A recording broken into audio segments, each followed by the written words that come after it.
Voltamos com o programa Notícia de Frente, são 7 horas e 16 minutos e agora vamos retomar mais um episódio da novela VLT e BRT, exatamente, porque o prefeito... Nova temporada. A nova temporada aqui, viu, professor? Vamos lá. Olha só, o prefeito da capital, Emanuel Pinheiro, falou a respeito da manchete ontem do jornal A Gazeta, porque uma reportagem investigativa dos nossos brilhantes profissionais do Grupo Gazeta, professor, colocaram, estamparam aí essa tentativa do governador Mauro Mendes em vender os vagões do VLT. Vamos ouvir então o que disse o prefeito a respeito disso? É mais uma violência inexplicável com Cuiabá, com o desenvolvimento, com o que há de melhor para quem mais precisa, que é a população carente, que depende do transporte coletivo. É mais uma medida sem limites, né, de maldade, de insensibilidade do governo do Estado.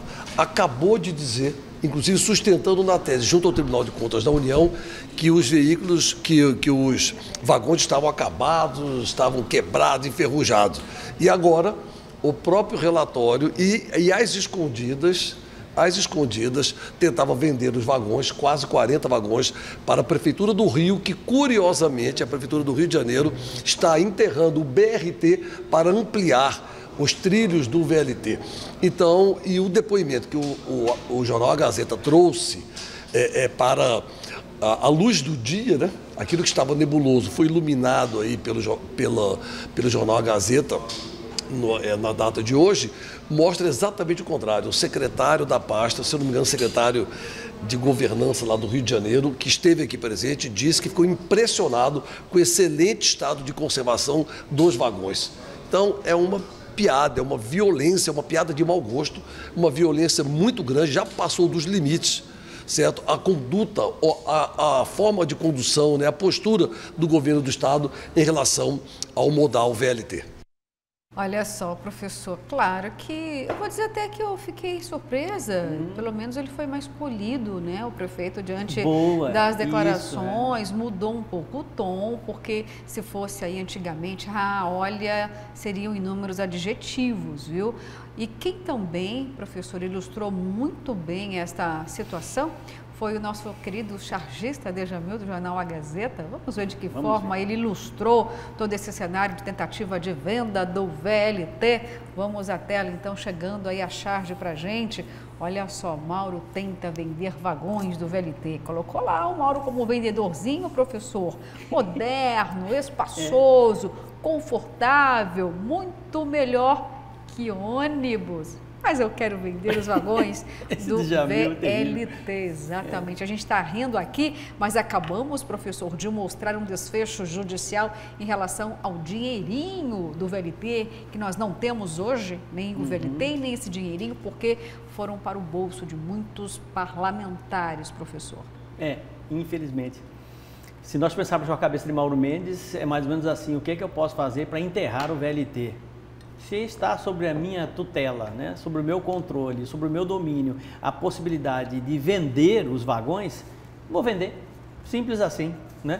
E articulou, de certa forma, para poder vender junto à Prefeitura de Brasília, né, do Rio de Janeiro, né? É um impasse que, infelizmente, nós não temos a mínima condição, né, completamente sem nenhuma condição de interferir.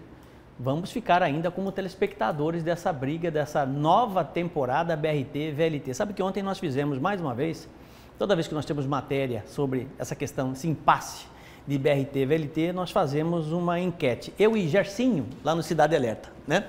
E o Gersinho vai anotando lá, né? Quantos que VLT, BRT. Felizmente para uns, infelizmente para outros, né, o VLT sempre ganha essa enquete lá no Cidade Alerta. É uma brincadeira, mas eu acho que tem um certo fundo de verdade aí, pelo menos boa parte dos telespectadores que participam, eles optam pelo VLT, né? Vamos torcer para que realmente isso se resolva o mais rápido possível, porque o que não dá é nós sofrermos com essa cidade completamente arrebentada por conta de um modal que não saiu fruto de corrupção.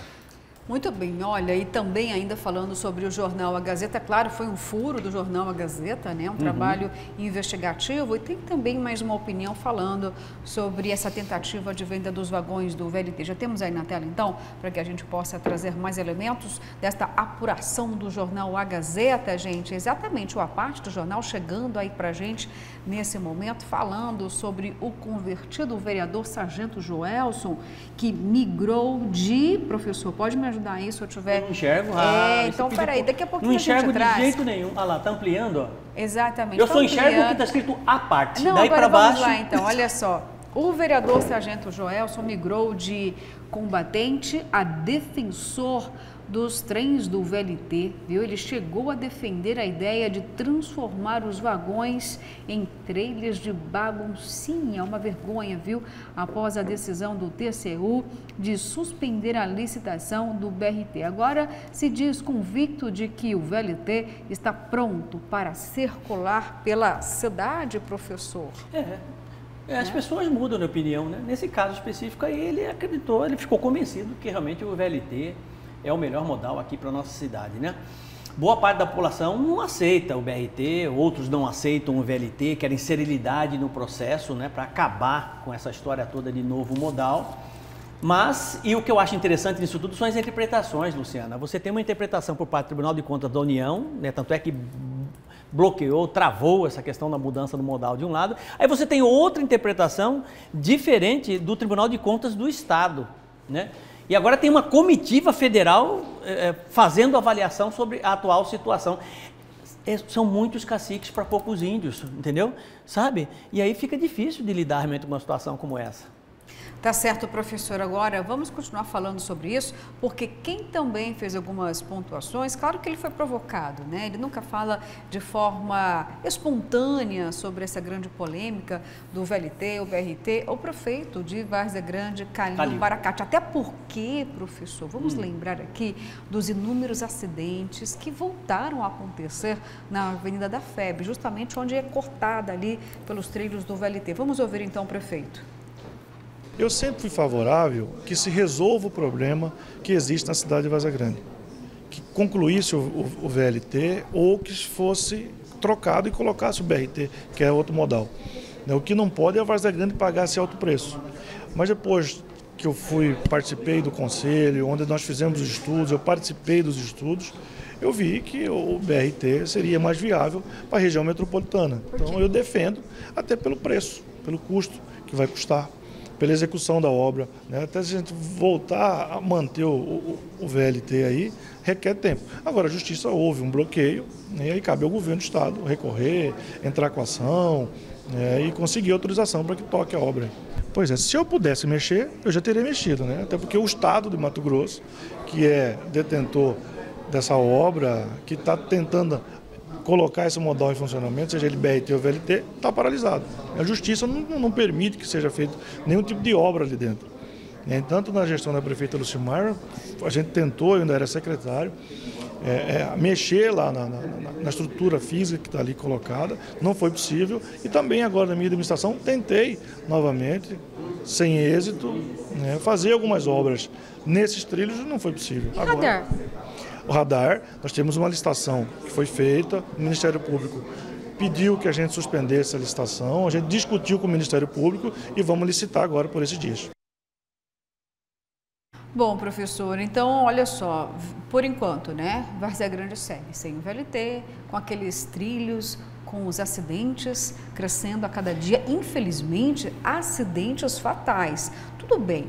Esse VLT não é de competência do prefeito, mas a Avenida da FEB afinal de contas, o prefeito tem a obrigação, professor, de zelar pelo seu município. Aí retiraram os radares dessa importante avenida, a alta velocidade ali é um problema, foi controlado o número de acidentes e no período em que radares estavam ali na avenida. Foram retirados porque, como o prefeito mesmo pontuou aí, foi o Ministério Público Estadual que pediu, porque teceu uma recomendação de que haviam indícios, professor, indícios, né, de danos ao erário público em relação ao certame de 25 milhões de reais. Aí, Várzea Grande suspendeu o processo de licitação, retirou também os radares, mas, como ele disse, disse, olha, daqui a pouquinho os radares estarão de volta. Pelo menos isso precisa ser feito para trazer mais segurança na Avenida da FEB. Perfeito, Luciana. Sua análise é perfeita e o prefeito Calil respondeu exatamente esse questionamento, dizendo o seguinte: em breve nós teremos ali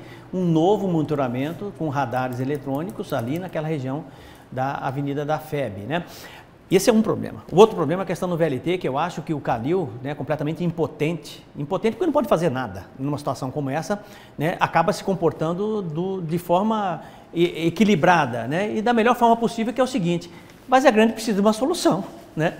Seja BRT ou VLT, o que a gente quer exatamente é que isso acabe, que Várzea Grande tenha um modal à sua disposição, a população de Várzea Grande tenha um modal à sua disposição. O máximo que Calil pode fazer é o que ele está fazendo, é pressionar as autoridades, pressionar, né, para que realmente possa sair um modal mais eficiente, né, mais inteligente e que seja o mais útil possível, com qualidade no transporte público de Várzea Grande. Muito bem, agora vamos para as mensagens, vamos ampliar esse momento de interatividade na tela, agora chegando as últimas mensagens da edição de hoje, desta terça-feira, 24 de maio. Chegando aí pra gente, querida bancada, gostaria de saber qual será o valor das passagens do VLT ou do BRT para a população, quem verdadeiramente sentirá no bolso. Gente, por enquanto, não tem valor de passagem, porque não tem VLT, não tem BRT e também não tem valor da tarifa não, porque nenhum dos dois modais emplacam, então nesse momento aqui não tem que se falar em valores, até porque sabemos que parte da tarifa tem um subsídio dos poderes, tá bom? Mais mensagem chegando na tela aí pra gente. Bom dia, bancada. Se o VLT não funciona, para que guardar esses vagões? Melhor vender mesmo. O Ari do Cochipó concordando aí com o governador Mauro Mendes, professor, na liquidação. Será que vai ter promoção dos vagões? Você imagina, nós pagamos milhões nesses 44 vagões. Você imagina o valor que isso poderá ser vendido, entendeu? Liquidação mesmo, sabe? Vai liquidar a questão dos vagões, eu não tenho dúvida disso. Bom, se for em novembro, se for vender, seria né? Seria Black Friday ou Black Fraud dos vagões, vai ter mais mensagem vai chegando fazer na rifa, tela. Vamos entendeu? lá, né? Tomara que não, viu, professor?